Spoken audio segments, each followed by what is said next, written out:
I'm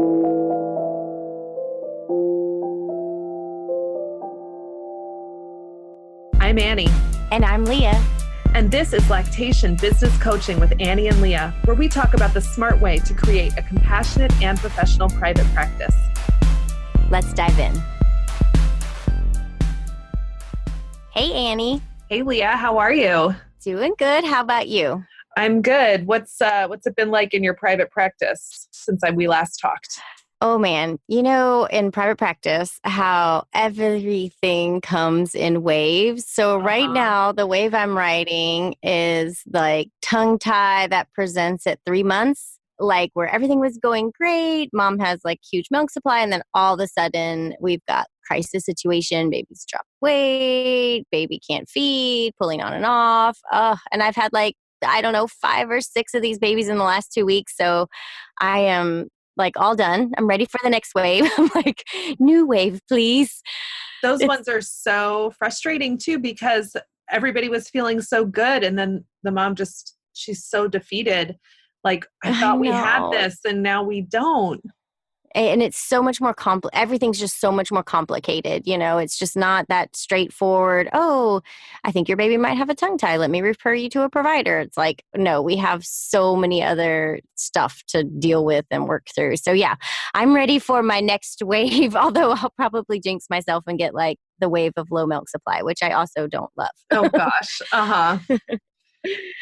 Oh man. So what's going on in your neck of the woods?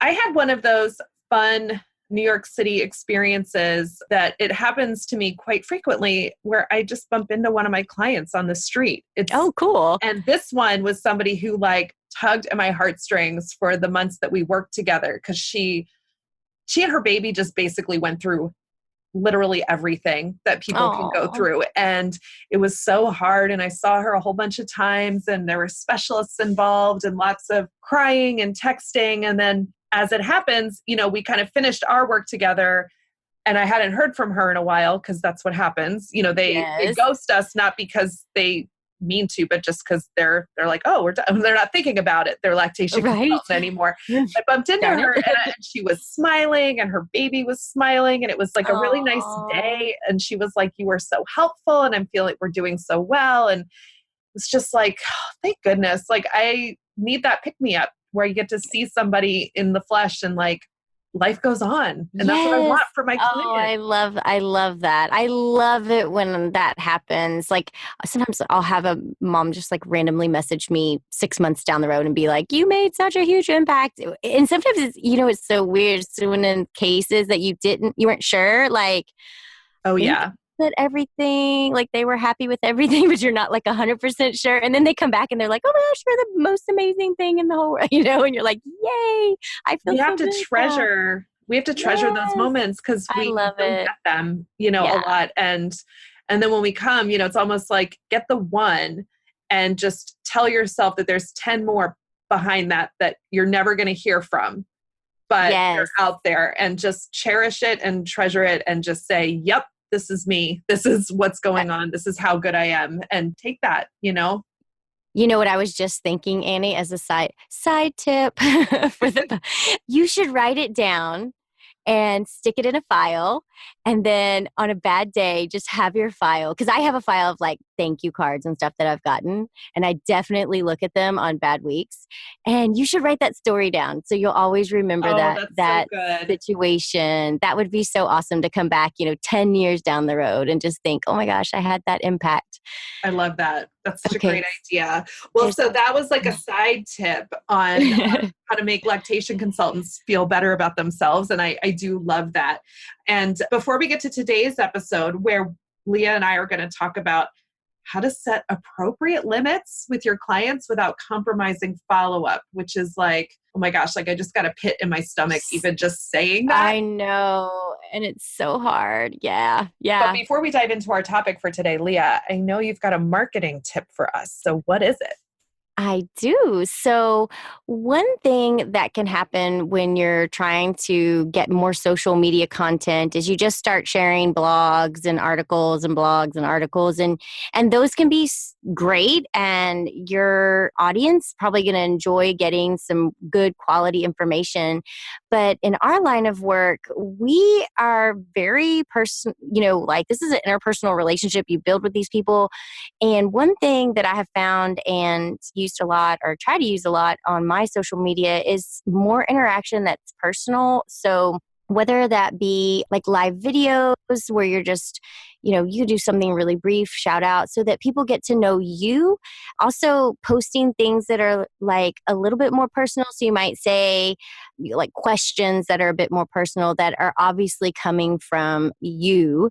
And I think this really helps the audience get a more personal feel, which is going to make them more comfortable when they decide they need your help. You're more personable. They know, oh, I can recognize this person caring. They seem very compassionate versus just getting information from your social media content. So that's my tip for the day.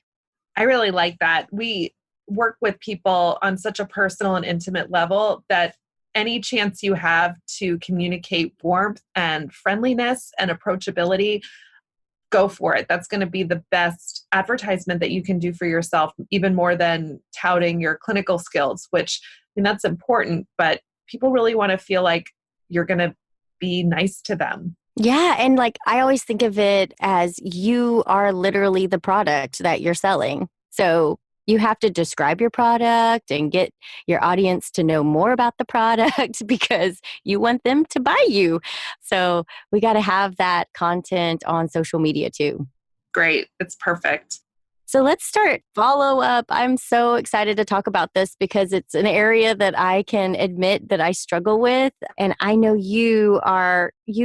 I know have probably better boundaries and better than I have done. So I'm so excited to like learn from you and also get to share things that I've just experienced over the years as well with just follow-up and how do we make follow-up work without pushing our limits and boundaries. Yeah, there's a lot here. And I think it would be great to just first talk about why follow-up is so critical to the work that we do.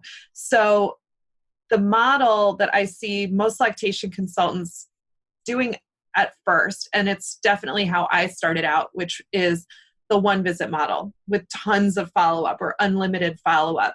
There's a reason for that. And I think the reason is that we know that the insurance companies are going to be giving our clients trouble about the reimbursement that they're supposed to get. And so we feel bad for them because we know we have to charge money for our time. And that money might be hard for our clients to part with. So we feel like we want to give them a ton of value. And we also don't want them to think that we're just trying to get money from them. Like, oh yeah, okay, you have to have me come back because otherwise we can't fix it. And yes, that's like, really I'm just spending money after money after money on this lactation consultant who's getting rich off of my misery. And none of us wants to be that, have that appearance to clients. So there is a good reason when you're first starting out to be kind of expansive with your follow-up policies, mainly because you may not be able to answer your client's questions during the visit. There might be times where you're going to say, I need to go and do more research about that, or connect with your mentor, ask questions, do more homework. And you may want to just give them a free follow-up phone call where you can keep talking about stuff, or as a way to continue training yourself through client interactions. Absolutely. I did a lot of that. Like, I'm going to come back for this follow-up because I want to see, I needed to lay my eyes on the outcomes, and I knew that it was a learning experience for me. That was very early on, like maybe the first 6 months or so, but it did really, I think, solidify and kind of my training. And I felt like, okay, yes, this is working. These plans that I'm implementing are working. And I felt like I got some extra learning through that. So that's a really good point about early on practice. I think it's important what you identified, which is that when you are giving more follow-up than maybe is required or going above and beyond, that there needs to be something in it for you too. And I don't mean that in a callous way, but I mean piggybacking off of what you said very early on, I had some clients where I'd done 2 visits with them. This happened 3 times.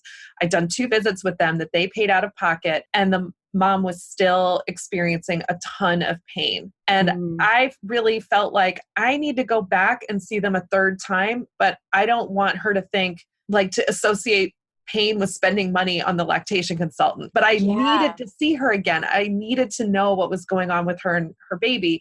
And so I volunteered to give them a free follow-up, the 3rd one, and not charge them. But it was for her, but it was also for me.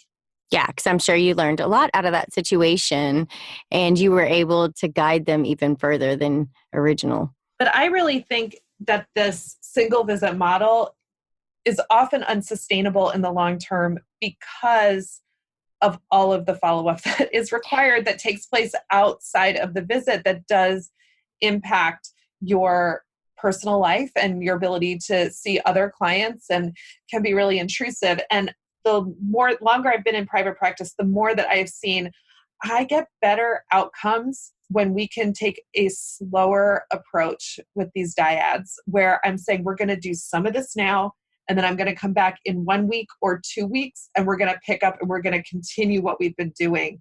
And it really does make a difference.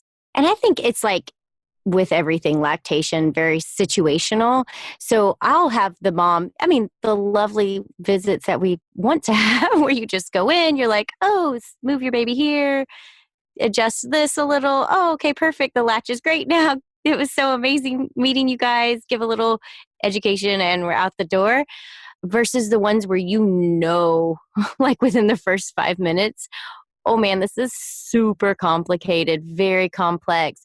And I'll start prepping from very early on in the mindset of the family. Like, this is not going to be a one-time fix. We're going to need to start planning on how we're going to approach this. And I'll involve them in the timelines, even like, okay, do you think that we could sustain whatever triple feeding for 3 days, and then we're going to recheck the weight and let's reevaluate the oral function, and then let's move to more oral work, or something like that, and really get them involved in the planning of the follow-up too, so that they know right off the bat, like, this is like going to be an investment, and we're going to have multiple visits to make this outcome as desirable as we can. And I think that is more palatable to our clients than it might sound just saying it. Like, it's scary to say, I need to see you again. But I think what is scarier to our clients is being given a plan that's hard and no way to assess when that plan changes. So yes, if it feels like they're going to have to do it forever. And they do feel that way. And even if so I've had clients, who I see them at home and they've been triple feeding since leaving the hospital. And I am certain that someone in the hospital told them that they didn't have to do this forever. And they either didn't hear it, or they forgot, or they're so deep in it and like stressed out that they just don't even know what day it is. And I really think that it's important to have a way to check in with these clients who are on these hard programs to say, like, we have a day, we're going to talk about this again. So it could be an in-person. I think in-person follow-ups are absolutely the best, but it also could be, we're going to check in by phone, but to have it be a scheduled thing, ideally that you are charging for, because when you charge for the follow-up, it is going to make it more real to the client, and it's going to show them this is not just me trying to like stay in your life. This is like, I'm providing you a service, and it's a valuable service, and I'm expecting you to make an investment in it. I'm not here to wave a magic wand and fix it for you. Yeah. And I think one example of how a client, or you could transition a client into understanding that you need follow-up, is sometimes I'll have a client that does text me. We use Spruce, so we have a HIPAA compliant text. So I do allow families to text if it's brief, but if they get into some, when the text comes up and it's like, I can't even see it all on one screen, I know that I'm going to be suggesting like, wow, this sounds really complex and you guys have a lot going on. And for me to offer my best information about y'all's situation, and it sounds like we need further evaluation, and I have an opening tomorrow for a follow-up. Let's go ahead and plan for that so that we can really get on top of this before things get out of control. And that's just how I word it. And I don't really dance around, start answering their question right there in that big long text. I'll just get right into, wow, this sounds really complex or whatever, and just go right into like, here's what I think we should do. And here's my next follow-up time. And does that work for you? And 95% of the time, they're like, absolutely, yes, please come. Let's do it. I think that's great. And I think we really need to practice saying things like, I'm not able to answer that without seeing your baby. Or yes, one thing I tell my clients is I can answer questions and I will answer questions related to the care plan I'm giving you today, but I don't answer questions about new topics without seeing you in person. And I break my own policies all the time. I'm really bad. I know, right? And, I think that's just because I'm a lactation consultant and my heart breaks for my clients all the time. And absolutely. But I do say up front, that I do have these policies and I've created the policies so that you can reach your breastfeeding goals. So I don't have these policies because they're good for me. I mean, they are good for me, but I have them because they're good for you too. Because the goal is for you to be able to do this with your baby. And, that buzzword, client self-efficacy. But that's what our follow-up policies are about. And so, for example, I think all of us have been there when you get the text from the anxious client and she's freaking out and you start texting with her and she's texting back. And all of a sudden you're standing in the middle of the living room, staring at your phone. Dinner is burning. Your children are screaming. Yes. And you're like, if I don't keep texting with this person, if you could take a step back, you want to ask yourself, what would happen if I stopped texting with this person right this second? Right. And the answer is either nothing terrible, or if the answer is something terrible, then she should not be texting with you. She should be calling her doctor or her pediatrician or heading to the emergency room. And by you engaging with her in this text chain, you really could be actually doing harm. So either preventing her from taking the medical steps that she needs to take or feeding into anxiety that is better dealt with by a therapist, a professional. I always think, I don't know who said it, so I'm probably quoting, I don't even know who, but there are no real breastfeeding emergencies. If it's an emergency, then it's beyond what we're going to be able to do. We're going to be referring them out to a medical professional to take next steps. So I really believe that there's probably few instances where we need to be, there's probably none that we need to be neglecting our own lives. But if there ever is, it's a quick, hey, you need to get in touch with your pediatrician. That sounds very serious. I'll let you go so you can go ahead and give them a call. Yeah. And saying things like, I'm concerned with what I'm hearing. I would love for you to call your pediatrician about that. And let's touch base and maybe suggest an in-person visit, or please send me an email later so I can respond to it in depth. I use that all the time with my text clients. They text me a super, super long, complicated question, like the one you were talking about where it fills the screen. Yes. And I will write back and I will say, I got your text. I will respond in detail by email later, because I want to slow that roll. I am not going to stop what I'm doing. And I know that it is important. It may not be, we may be able to take a step back and say there are no breastfeeding emergencies, but I know that for her, she's, and so I want to give her that I'm here, I'm listening, and I'm going to answer your question, but not right this second. Yeah. And I think we could both agree that there are certainly exceptions to every rule, every policy that we are talking about. Because I know I'll have a moment where I'm like, oh, I am going to take a step back and reassure this mom or send some kind of information really quick that she could get started on while I take my time to then maybe respond in detail by email.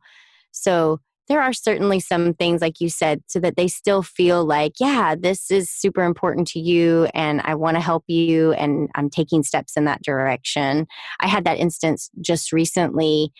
I had a mom just panicking about needing to start pumping and all of these things. And so I went ahead and sent a little link about some pumping information and said, I'm going to respond in detail by email. So she got a little bit something to get her mind like, okay, something's happening. I'm moving in the right direction, you know? But then I knew I had a moment to step back and not have to jump in on a full conversation about her situation right that minute because it was in the evening and I was busy. And that's fine to be busy and say, I don't have time for this right now. And I do like that approach of just sending a quick link. Here's a quick link. I will send you more later. And you know what is funny is that as I have moved away from instant responses and moved more into these delayed responses, a lot of times when I do send her the email, I get a reply back saying things got better on their own. Like some of Yes, I have that happen all. Yes, it's like they just needed a minute to think through it on their own. It's almost like they were using that texting to kind of talk through it for themselves. And when we give them a minute to kind of sit on it and be like, okay, let me reflect on this. You know what? That is the answer. Okay, I know what I need to do. I feel like that happens all the time. Or, you know, the baby just had a cruddy night and they were super fussy. And then by morning, the butterflies and rainbows come back and they're like, hey, everything's fine. Right. So that definitely happens all the time. And I think we can't undervalue quick empathy and slow information. So when she texts you and she's like, my baby just was eating for 45 minutes and I'm freaking out. And what is this? I don't know what's going on. I'm terrified. And you can write back something like, it's so overwhelming. My heart goes out to you. Hugs. Let me write you back later. And where she's getting that instant dose of like, somebody cares. Somebody is recognizing that this is hard for me. And that's often like the best thing we can do in that moment. And not flood them with information, because sometimes that information can make things worse. And yes, make them more anxious. If you're like, oh, they fed for 45 minutes. Well, how's their output? Did you hear swallows? Were they feeding the whole time, the entire 45? I mean, then you're like, oh, I'm just feeding into they're already anxious about it, you know? I definitely have had that situation before. And then you get the rapid fire text. Right. You're like, oh no, what can of worms did I open up here? But I definitely think that creating some policies for your practice that feel right to you, because I think also every lactation consultant is different too. And there are some that is their style, is to be full in, and they might have big volume, but their style is to be, you know, a few clients a week, but they're all in, all access. And that might feel right for their practice. Whereas another might need to have, like, maybe they have a really busy life outside of their lactation practice. So they need very, very firm boundaries. So I think that spectrum can be huge. But what are some policies, for examples, that you have created in your practice, Annie, that are working well for you that you can share with us? Yeah. So my policies, I do tend to like fiddle with them, but what I've settled on that really feels like it works for me is that my clients are able to talk to me about the care plan. So I send them the care plan. It's super detailed, but I tell them, I will clarify this for you. If you have other questions, you can purchase an email package where you can email with me. It's like super cheap. It's $5 a week. But it's just for those things, like for the client that doesn't want me to come back in person, but wants the option of asking me back to work questions. That's what that's for. It's not for the care plan. I want to be able to talk to them about the care plan. So I make it clear to them. And then I'm expecting that piece of it is 2 weeks. And that after 2 weeks, everything is a new problem. Even if you're still talking to me about the care plan, it's new.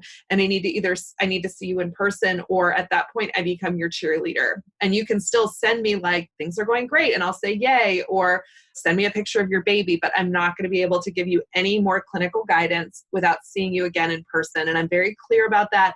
My clients have to sign, my payment policies and my follow-up policies. And the other thing that I do, this is me personally, I cannot talk on the phone. Phone calls have, over the years, we have decided in my family that when either one of us is on the phone, it's a real problem for the balance in our family. It's hard on my kids. We've got just, our family dynamic doesn't support that. I don't have time for it. I have to push my kids away in order to talk on the phone. And I'm not giving anybody good support. I'm too stressed when I'm on the phone. So I actually do not offer any phone follow-up. It's either email, text, message, or in person, but I'm not going to talk to you on the phone. And that's just my own personal policy. Yeah. Others love the phone and they would much rather have a phone call than send an email. Then try to send an email. I know. And sometimes that's how I am. Like, I just can't, I don't love writing. And so sometimes I don't feel like I'm going to pull my thoughts together as well as I would like to, or it just seems so tedious. I'm like, to write this all out is going to take me like 20 minutes when I can call this mom and just say it in 5 minutes, make sure she understands and move on with my day. So I definitely have some different perspective on that. But I think it's so awesome that as private practice, we are able to make our own policies and that you can reflect on your family and you can say, this is what works for my family. And I can reflect on my family dynamics and know, okay, this is what works for my family. And I think that's just the amazing aspects of owning a private practice and that we can all be so different yet give such quality care and really have great outcomes with our clientele. I know one thing that's helped me is in the beginning, I think this is every first time lactation consultant. I used to, like I was all access. You could probably get me to come out at midnight if you asked me to, because I was like, see all the people do all the things. And over the years, it was definitely putting a strain on myself, on my family. And so I started to really pull back on after normal business hours consults and started to put in more firm restrictions on that. And then now that I have an assistant and other lactation consultants, I had to start considering their dynamics too. Like they're not going to be able to work on the weekends or they're not, my assistant can't answer calls after 5 p.m. So I really liked having on my voicemail for evening hours and weekends. I have wording that says, these are the times that we answer the phone calls and we'll get back with you promptly. And these are the times that we check our voicemails as often as we can after hours, but we will get back with you as soon as we can if it's through the weekend, so that we don't set the precedent that we're going to be calling you back immediately if it's Saturday.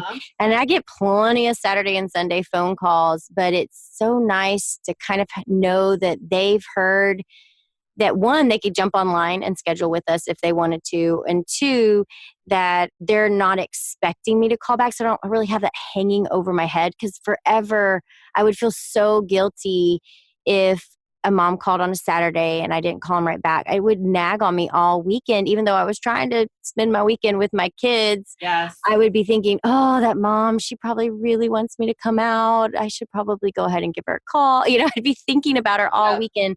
So now that we have this on my voicemail, I feel like I just have so much less pressure. Like they know that I'm not going to give them a call or they're not having that expectation. I might be able to. And sometimes there's weekends where we don't have much going on. All my kids are with friends. I'm doing work stuff anyway. I might give a mom a call back and get her scheduled for the following week, and just get things set up because it was a good timing for me, but I don't have that precedent set. You can give that, your follow-up policies really need to be about showing kindness to yourself and to your clients and just making everything really clear and really friendly and really accessible and really consistent. And one great way to think about setting up your policies is that policies allow you to make a very crucial distinction between what you can't do, which is very different from what you don't do.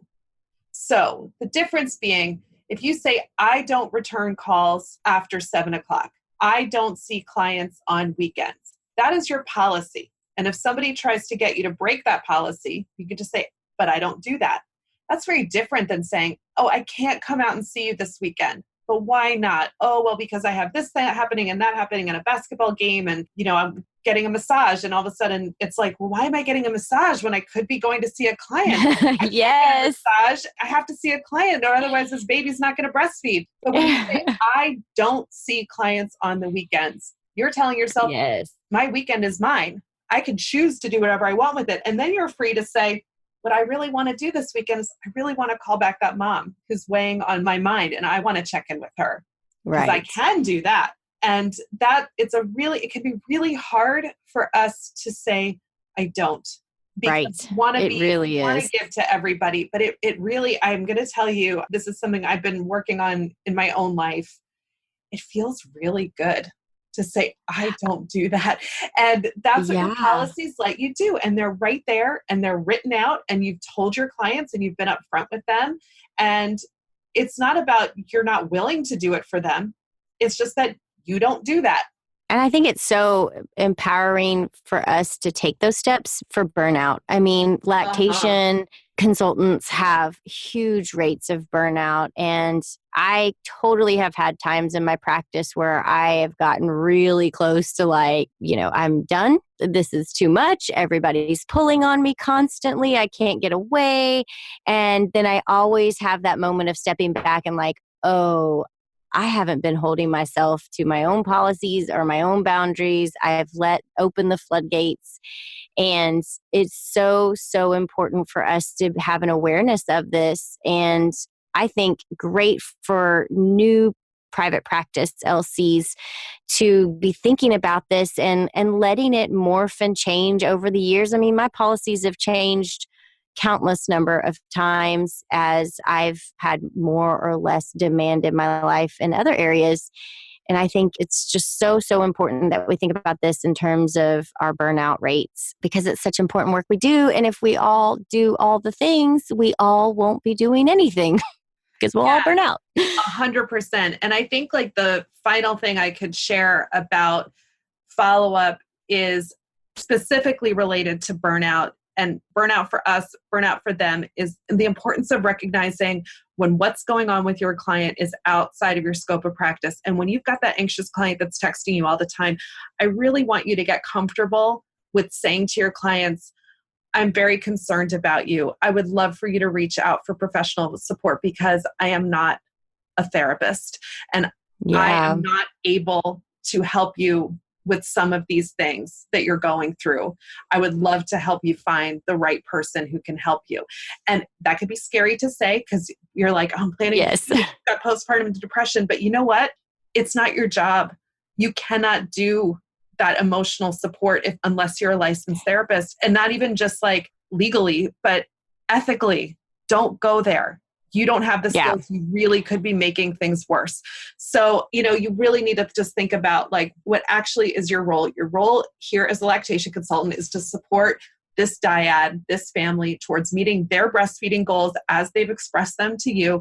And that every choice you make and the policies you set up is towards that end so that they can meet their goals and also so that you can be the best lactation consultant that you can be for the families you've committed to serve, whatever that looks like for you. Well, that was just an amazing way to sum up all that we wanted to say today. That was a beautiful statement. I think that will end up being a tweetable right there.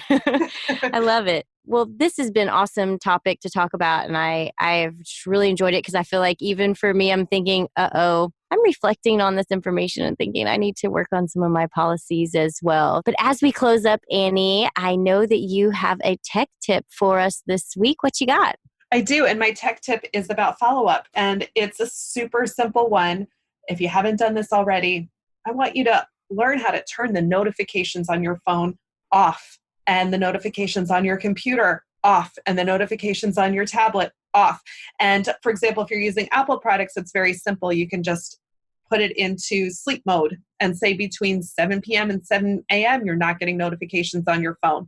And that is a very simple way to tell yourself, I don't have to look at this unless I want to. So learn how to turn your notifications off. You'll be so happy with yourself.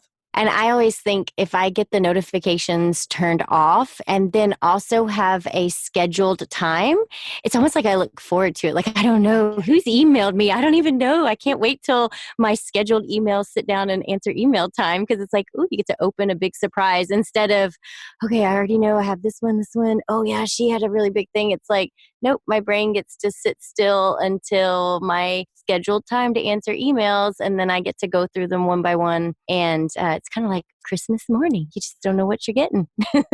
Ignorance is a beautiful thing. It can totally be. So what do you have coming up for you? What you got going on? I have got to figure out my schedule because I've got some family commitments that are throwing my consult schedule out of whack, which is like 15 different moving parts. I have to figure out some activity and my childcare, and also when I'm going to actually see these people or whether I'm just going to take a day off. I just don't know. And I'm like, just have to sit down and like deal with it. And it's one of my least favorite tasks is managing childcare logistics. That is always super tough. I know I am in this stage of life now. I know I'm a little bit past you in some of my kids' ages, so I have some inside working help. Like my older kids can help with my younger kids, unless they have so many ding dang activities. I'm like, can y'all quit being so busy? Because it was really nice when you guys helped me sometimes. They're getting super busy, my older boys. And so, yeah, it is definitely, I think, like working a 3-ring circus or something. So I totally can understand your challenges with that. Well, what do you have going on? What are you working on? I am developing a new class, a professional class, and I've been had some time set aside. It's on the forefront of my mind because I was working on it this morning. And so I just so enjoy developing classes and content and creating the PowerPoints, and really, really looking forward to getting this content out there. So stay on the lookout, but I'm excited about that. And like you, I think this time of year just feels like a lot of moving parts. We have a lot of just kid stuff going on, different activities, things, projects for school. It seems like they have so many things. And then, oh my gosh, somebody walked up to me the other day, is like, did you realize it's 2 months till Christmas? And I was like, just stop. Don't say another word. Like, don't even talk to me right now. Like you were... Too much stress. Plus it's baby season because all the people who are like, oh, Happy New Year, let's make a baby. And now we're like, stop, there's too many babies. I know. It's so funny how that all just seems to collide at the same time. So all the more reason for us to have wonderful follow-up policies and boundaries so that we will be taking care of ourselves while we're taking care of our clients. Yeah. 100%. Couldn't agree more. Well, it's great talking to you, Leah. It was awesome talking to you, Annie. I hope you guys have a wonderful rest of your week there. You too. Bye. All right. Bye. Thanks for listening to Lactation Business Coaching with Annie and Leah. If you like this podcast, please leave us a rating and review on iTunes, Stitcher, Spotify, wherever you're listening right now. Don't forget to hit that subscribe button so you never miss an episode.